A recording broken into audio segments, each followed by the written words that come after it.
Good morning student. आपका BA second year के प्रथम दिन आज कक्षा में स्वागत है।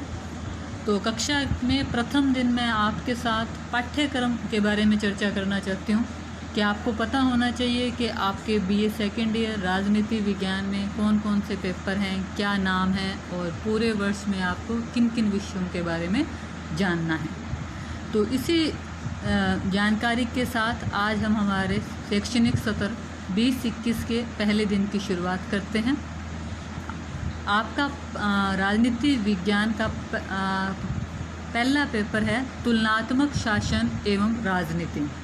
तुलनात्मक शासन और राजनीति के अंदर पहली जो यूनिट है आपकी, उसमें हम तुलनात्मक राजनीति किसे कहते हैं, उसका अर्थ, उसका क्षेत्र और उसका राजनीति विज्ञान में क्या महत्व है। एक राजनीति विज्ञान के विद्यार्थी को तुलनात्मक राजनीति का अध्ययन क्यों करना चाहिए, इसके बारे में अध्ययन करेंगे। उसके बाद आएगा तुलनात्मक राजनीति का विकास। तुलनात्मक राजनीति का विकास कब से आरंभ हुआ, उसके लिए सर्वप्रथम प्रयास है राजनीति विज्ञान के जनक अरस्तु के द्वारा किया गया। सर्वप्रथम अरस्तु के द्वारा 158 देशों के संविधानों का तुलनात्मक अध्ययन हुआ। उसके बाद मोंटेस्क्यू व अन्य विचारकों ने तुलनात्मक राजनीति के विकास में अहम योगदान दिया। उसके बाद आपके नेक्स्ट टॉपिक आएगा संविधान के प्रकार और संविधानवाद। संविधान किसे कहते हैं, संविधान कितने प्रकार के हैं और संविधानवाद क्या है, संविधानवाद और संविधान में क्या अंतर है, इसके बारे में आपको जानना है। उसके बाद आपके सेकंड यूनिट में आ जाएगा ब्रिटेन। आपके सिलेबस के अंदर आपको 5 देशों के संविधान के बारे में जानना है और उन संविधानों के बारे में क्यों जानेंगे, क्यों उनका विश्व के अंदर क्या महत्व है, उस सब का अध्ययन है वो आपको इस वर्ष करना है। तो इसमें आएगा आपके ब्रिटेन का संविधान। तो ब्रिटेन के संविधान में सर्वप्रथम आपको ब्रिटेन की सामाजिक, आर्थिक आधार को देखना है। ये सामाजिक और आर्थिक आधार को आपके पाठ्यक्रम में जोड़ने का उद्देश्य है कि आपको पता चले कि किसी भी देश के संविधान में वहाँ की सभ्यता, संस्कृति, इकोनॉमिक कंडीशन किस प्रकार प्रभावित करती हैं। उस हिसाब से जैसे आर्थिक सामाजिक कंडीशन होती है, उसी हिसाब से उस देश के संविधान के अंदर संसदात्मक, एकात्मक शासन व्यवस्था आदि रूपों को अपनाया जाता है। तो ब्रिटेन के संविधान में हम पहले पॉइंट में ब्रिटेन की भौगोलिक, सामाजिक, आर्थिक स्थिति देखेंगे और फिर संविधान की विशेषताएं। उसके बाद आपके आएगा संयुक्त राज्य अमेरिका और अमेरिकी संविधान की सामाजिक, आर्थिक स्थिति और अमेरिकी संविधान की प्रमुख विशेषताएं। फिर आपको पढ़ना है चीन जो कि हमारा पड़ोसी देश भी है, उसकी सामाजिक और आर्थिक स्थिति और संविधान की विशेषताएं। ये अभी तक हमने 3 देश देख लिए जिनका अध्ययन आपको पूरे वर्ष में करना है। फिर है चौथा स्विट्ज़रलैंड। तो स्विट्ज़रलैंड में आपसे क्वेश्चन पूछना चाह रही थी बीच में, आप इसको मेरे को व्हाट्सएप पे फिर मैसेज करके बताओगे, कौन सा देश विश्व में प्रत्यक्ष प्रजातंत्र का घर है। और उसके बाद हम स्विट्ज़रलैंड की आर्थिक भौगोलिक स्थिति के बारे में अध्ययन करेंगे, संविधान की विशेषताओं के बारे में अध्ययन करेंगे। और नेक्स्ट है आपके फ्रांस का संविधान, और फ्रांस का संविधान, उनकी सामाजिक आर्थिक स्थिति और संयुक्त राज्य अमेरिका और स्विट्ज़रलैंड की संघात्मक व्यवस्था। संघात्मक शासन का अर्थ होता है केंद्र व राज्यों में शक्तियों का विभाजन। तो इसके अंदर हम अमेरिका और स्विट्ज़रलैंड के अंदर शक्तियों का विभाजन की क्या समानताएं हैं, क्या असमानताएं हैं, उसके बारे में आपको जानना है। उसके बाद आपका नेक्स्ट टॉपिक आएगा ब्रिटेन की कार्यपालिका।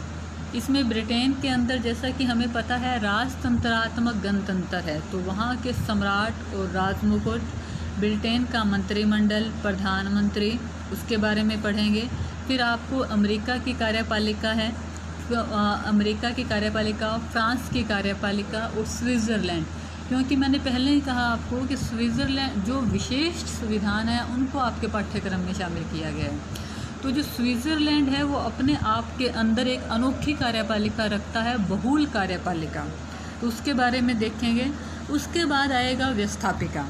आपको ब्रिटेन की संसद, अमेरिकी कांग्रेस, अमेरिका की जो संसद है उसे कांग्रेस कहते हैं, उसकी क्या संरचनाएं हैं, क्या शक्तियां हैं। स्विट्ज़रलैंड की संसद और उसकी रचनाएं के बारे में अध्ययन करना है। फिर है फ्रांस की संसद, रचना, शक्तियाँ।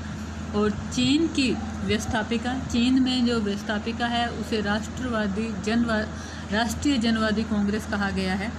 फिर आपको सरकार का तीसरा अंग न्यायपालिका, उसमें अमेरिका की न्यायपालिका और फ्रांस की न्यायपालिका के बारे में पढ़ना है। अब फ्रांस एकमात्र ऐसा देश है जहाँ पे प्रशासनिक न्यायपालिका है, इसीलिए वो खास है, तो आपको फ्रांस की न्यायपालिका जोड़ी गई है। उसके बाद आपके पाठ्यक्रम में आएगा राजनीतिक दल। तो राजनीतिक दलों में आपको ब्रिटेन, अमेरिका, फ्रांस और चीन के राजनीतिक दलों के बारे में अध्ययन करना है, जो हम कल से स्टार्ट करेंगे। आज हमने सिर्फ पाठ्यक्रम के बारे में प्रकाश डाला है कि आपको क्लियर हो जाए कि आपको इस वर्ष किस किस चीज़ का अध्ययन करना है। दबाव समूह है, दबाव समूह है ऐसे राजनीतिक दल तो आप अपने आसपास देखते हो, वे पॉलिटिकल पार्टियां होती हैं, उनका एक संगठन होता है, निश्चित सिद्धांतों पे काम करते हैं, सत्ता प्राप्ति उद्देश्य होता है। अब दबाव समूह हो सकता है आपके लिए नया शब्द हो, जैसे 12वीं के सिलेबस में है आपके दबाव समूह है। दबाव समूह है ऐसे व्यक्तियों का समूह है जो सरकार से बाहर रहकर सरकार को प्रभावित करते हैं और उनका उद्देश्य सत्ता प्राप्ति ना होकर सिर्फ अपने हितों की पूर्ति होता है। तो इन दबाव समूह हम ब्रिटेन, अमेरिका और फ्रांस के विशेष संदर्भ में देखेंगे। तो ये 25 टॉपिक हैं जो आपको इस वर्ष BA सेकेंड ईयर के पहले पेपर के अंदर करना है। हमारा फर्स्ट पेपर है तुलनात्मक शासन और राजनीति। इसके बाद अब हम दूसरे पेपर के ऊपर भी चर्चा कर लेते हैं कि आपके द्वितीय प्रश्न पत्र में आपको किस किस चीज़ का अध्ययन करना है। आपके द्वितीय प्रश्न पत्र में आपके राजनीतिक विचारक हैं। राजनीतिक विचारकों के अंदर है पहला प्लेटो विचारक है, दूसरे हैं राजनीति विज्ञान के जनक अरस्तु और तीसरे हैं थॉमस एक्विनास। चौथे नंबर पे आपको पढ़ना है मैकियावेली। प्लेटो और अरस्तु प्राचीन राजनीतिक विचारक हैं। थॉमस एक्विनास, मैकियावेली है, ये मध्य युगीय विचारकों में आते हैं।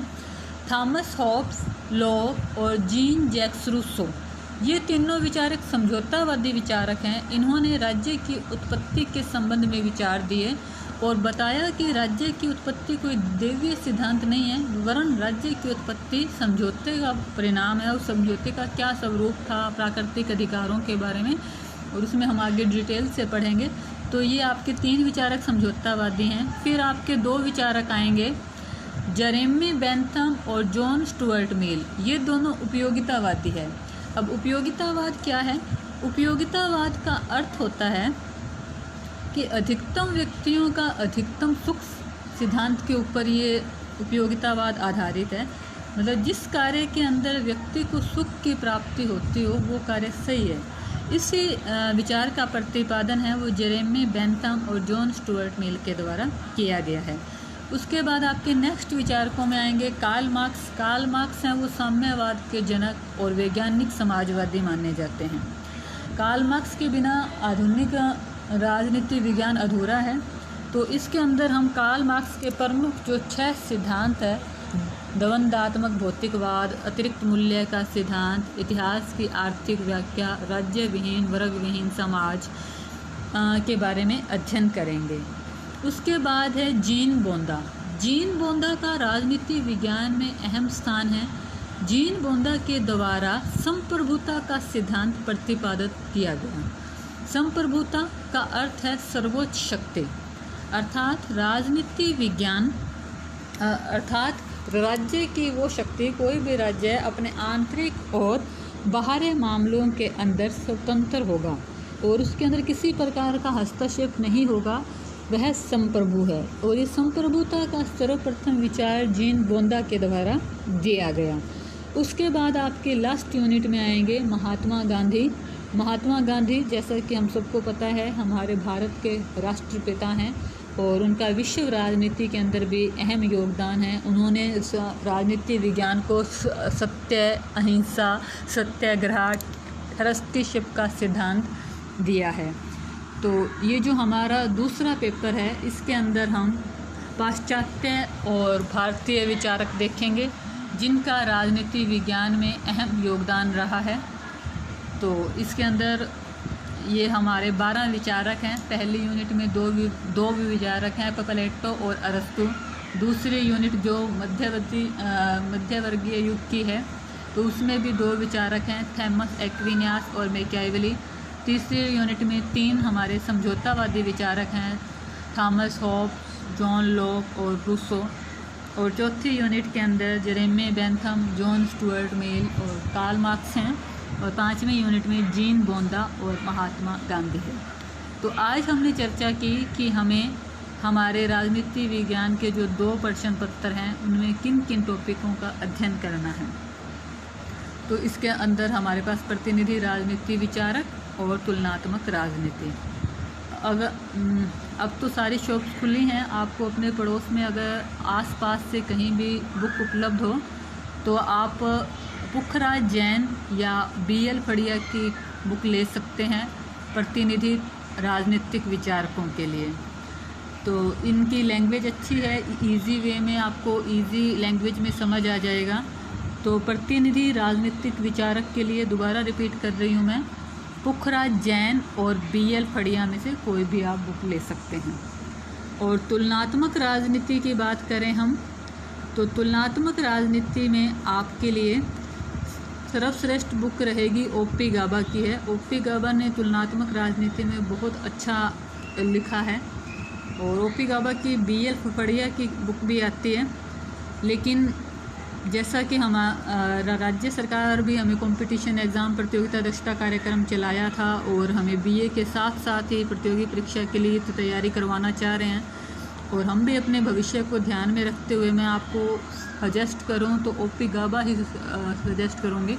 कॉम्पिटिटिव एग्ज़ाम के लिए OP गाबा जी ने काफ़ी अच्छा लिखा है, और इसीलिए आप अगर OP गाबा की लें तो हमारी तो जीत की तैयारी, जैसा कि मैं हमेशा क्लास में भी कहती हूँ कि शुरू से करनी पड़ती है, तो आपका वो उद्देश्य पूरा हो जाएगा। आप कॉम्पिटिटिव एग्ज़ाम के हिसाब से ही BA में तैयारी करोगे तो। Okay student, thanks. कल हम BA सेकेंड ईयर के पहले पेपर के बारे में पढ़ेंगे, तुलनात्मक राजनीति। धन्यवाद।